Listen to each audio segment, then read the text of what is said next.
mà ông biết là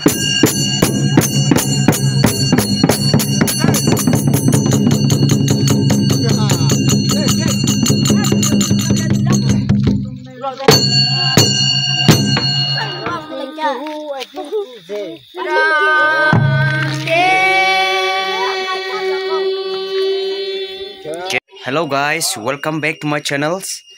So guys, आज है बहुत ही शुभ दिन है और आज जेमी नागा जिलांग हराका का मतलब एक फेस्टिवल होगा, फोकपैथ फेस्टिवल है.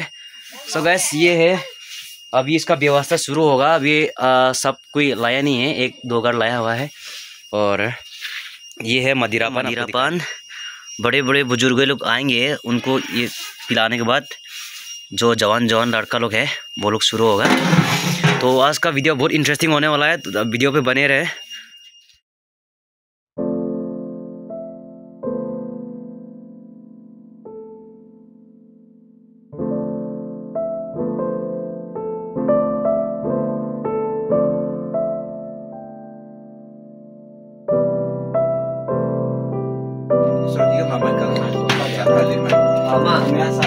Mama cek apa kemudian lu kelakon kamu mama cepat kan boleh tuh kita buat tadi yang video itu itu yang tola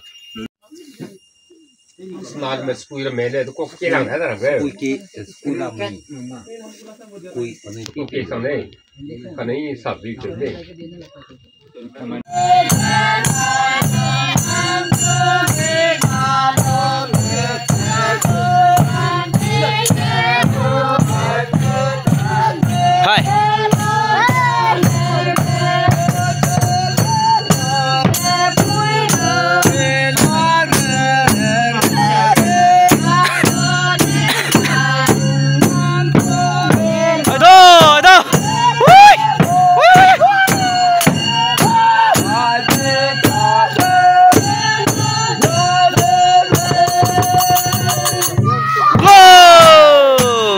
Đây bên nhà đi.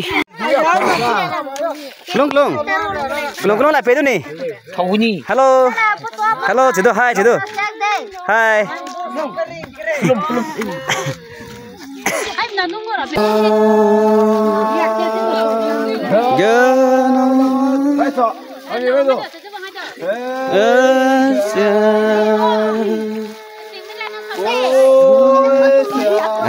Nó cuma.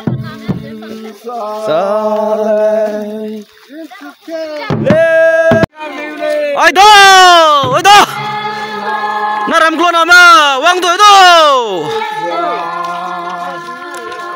pha lý sang thôi.